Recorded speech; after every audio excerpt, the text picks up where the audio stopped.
Today on Focal Point, we are going to discuss campus security with Security Manager Julian Fields, talk about hand-painted hats, and get a better understanding of social media. Stay with us.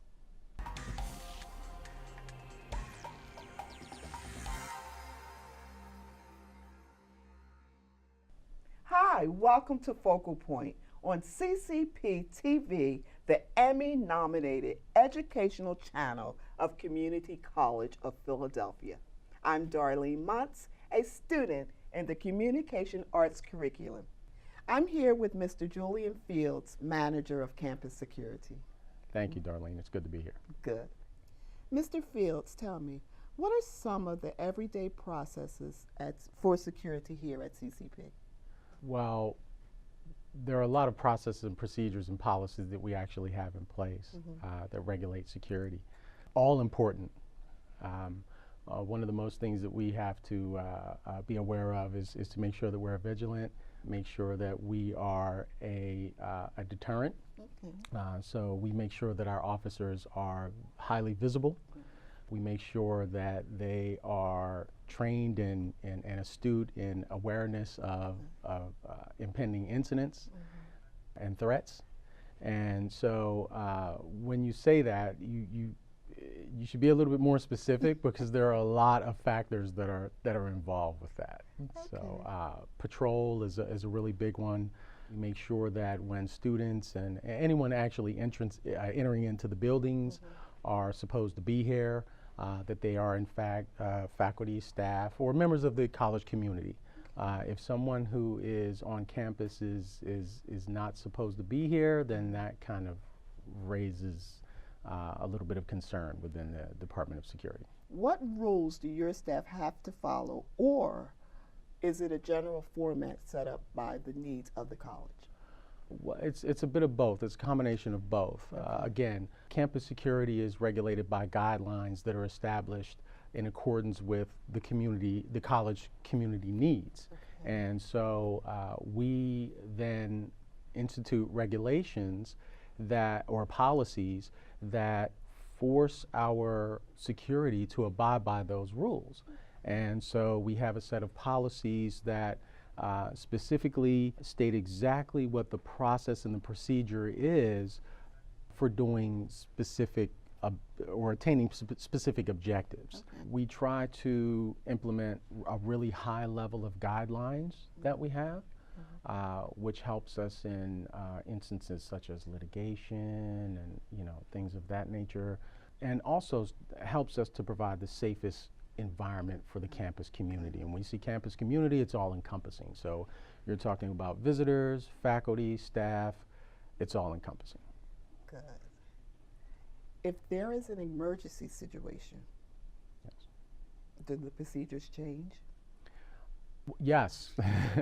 We actually have an emergency operations plan. We have a set of guidelines and procedures that are in effect. There are pretty much processes of exactly how to proceed. So there's a set of procedures and guidelines in terms of assessing the threat level. So you would have an investigation first, and then you would kind of move on. So we have guidelines and policies for enacting the executive policy group or the emergency management team. And exactly when do you implement those? Because you may have a threat that only requires you to activate the emergency management team and notify the executive policy group. So depending on the threat level, that changes the reaction of the security team. Do you feel pressured on your job having the responsibility of the safety of the staff and security and the Community College of Philadelphia on a whole? Do you feel pressured? Not at all. It's a cakewalk.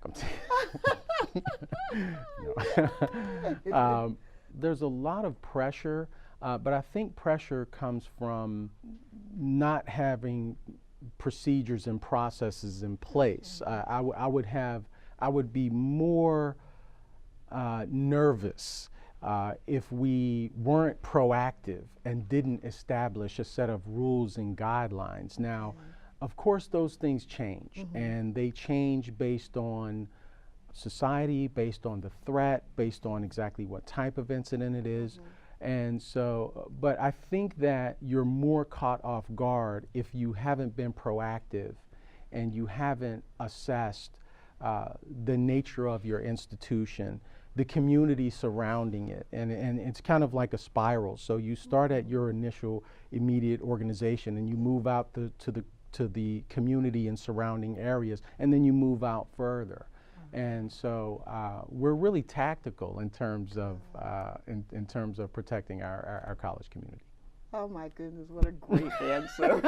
I really know, it's a wonderful answer. Thank you. I tell you. Well, Mr. Fields, I would like to say thank you. Oh, you're for welcome. being here with us, and thank you for the respect that you take in doing your job and keeping us safe here at Community College of Philadelphia. Oh, you're welcome. Now we're going to be discussing hand-painted hats and the art that goes into it. Take a look. My name is Hakeem Young. I'm a double major here at CCP. I major in digital video production and mass media. I've been interested in art my whole life because I look at music as an art form, so I would have to say I was interested in art my whole life. But as far as painting, I never looked at myself as an artist who can paint. And last semester, I needed another class to fill my roster, so I decided to choose black and white design because I thought it would be easy. Art is subjective. Art is something that, you know, it's catered to the person. So it's what you get out of it and what art does for you. And right now, I would have to say I'm using art as like some type of therapy. It's therapeutic to me, and I'm also trying to get some type of monetary value out of it because I'm selling hats now. So that's what art is to me. No, without CCP, I probably would not do any painting. If it wasn't for the class I took last semester, black and white design, I wouldn't even know how to do the grayscale, and I wouldn't probably even want to do the grayscale, so I'm glad I took that class. Inspired me. The artists I say that inspired me within the last 10 years or 20 years, I would have to say Tupac Shakur. And I say Tupac Shakur because, like I said before, music is an art form to me, and Tupac was great at music. Not only music, he was a great actor, he was a poet, he was an activist, so I would have to say Tupac Shakur. If I wanted to say someone who's a painter, I would have to say Terry Peterson, and he's my professor. Without Terry Peterson, I wouldn't even know what a grayscale was or how to do a grayscale, which is mixing the color black and white to get various shades of gray.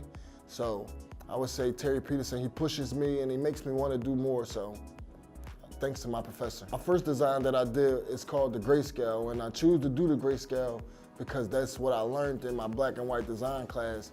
And the grayscale is, like I said before, is actually black and white, and you take it and you mix it till you get the various grays that you need. And I learned how to do a non-swatch grayscale. My next design is called Love Fades, and I basically just use a heart and put a face on it. And I came up with that design because, like love, you know, it's breakable. It fades. If you don't, nurture it and put more into it, it goes away. Another design I came up with last week is called Imprint. And basically what I do with that design is I take my fingerprint and I dip it in paint and then place it on the hat in various different places. And I came up with that design because I feel like I want to leave my imprint. I want to leave my mark on life. And I think that's what you should do as a person. If you don't, then you'll be easily forgotten. And the last design that I do is like my fatigue design. And I really just came up with my own army fatigue pattern because I really enjoyed wearing army fatigue clothing. Painting would take me as far as I let it take me. I have something that I live by, a motto that I got from Floyd Mayweather: hard work, dedication, sacrifice. I believe if you place hard work in anything, if you dedicate yourself to it, and if you sacrifice these worldly things, then you can get wherever you want to get. And painting hats or painting pictures, as long as I work hard, dedicate myself, and sacrifice, I'll go far. My greatest moment in art, I would have to say, it was probably when my 9-year-old, she was one night getting on my nerves, playing around, and she wanted to help me paint. So instead of letting her help me paint, I told her she can draw on a hat. So she drew some flowers for me on a hat, and I painted the flowers that night. And when she seen it the next morning, like, she lit up and she was like just so happy. So at that moment, I was like, I can get a lot more than just therapy or than just making some money from doing these hats and doing art. I can get joy. I can bring joy to someone's life. So that was like more than the money at that time. So that probably would be the best. Now, wasn't that interesting? Next, we're going to be talking about social media to try and get a better understanding of the topic. I use social media. I have Facebook and I have Snapchat. I'm thinking about getting an Instagram. Snapchat, Instagram, and Facebook.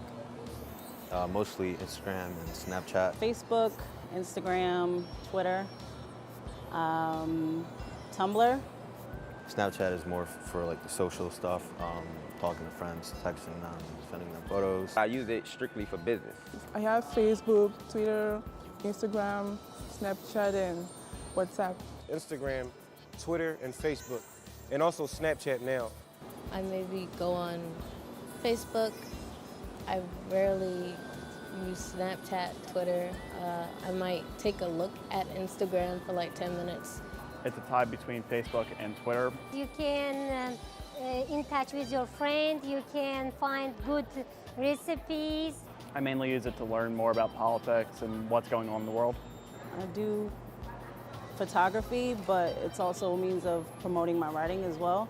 I've been successful to a certain degree with Instagram, as far as like business, like networking, getting to know people and talk to them, and showing them my work, really. No one reads actual articles, they just like to look at a little picture. So I use that a little bit more now. I like Snapchat because it's whatever they want to share. It's pictures of them or pictures of what they're doing or videos. I don't use that app anymore. I just use Messenger.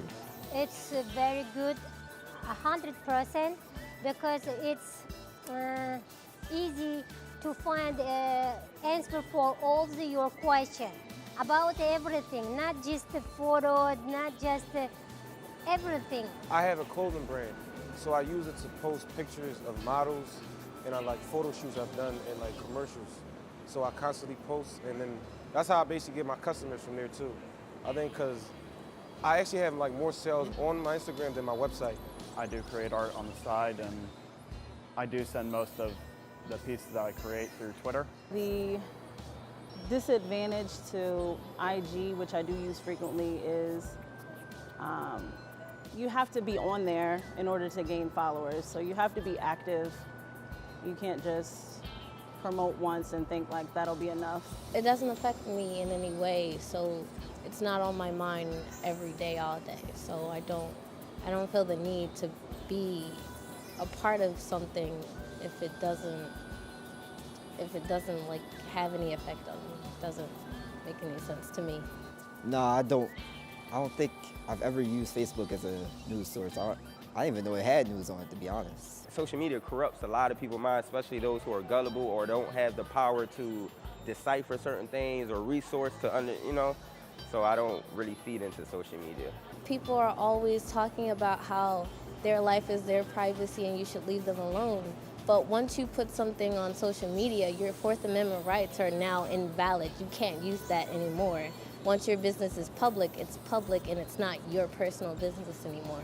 Well, the advice I would give to someone who's gonna use Instagram for the very first time, if it's for the personal stuff, just be careful and be considerate of what you post. A lot of people don't want to know too much about you, and if you keep it, mysterious to a degree, people might find that more interesting. If I'm not putting anything about consider my brand, I would still probably put a post that's positive. A lot of people are just cut and paste, cookie cutters, and it's not original.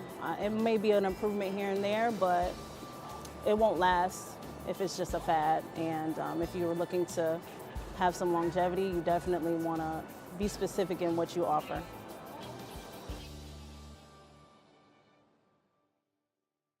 Interesting. Well, that's it for today. I want to thank my guest, Mr. Julian Fields, and the viewers for tuning in.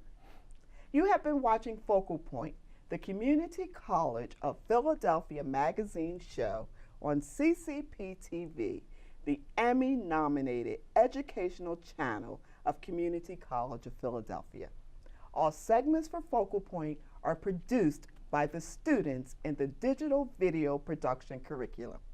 I'm Darlene Muntz, a student in the Communication Arts curriculum here at CCP. See you next time.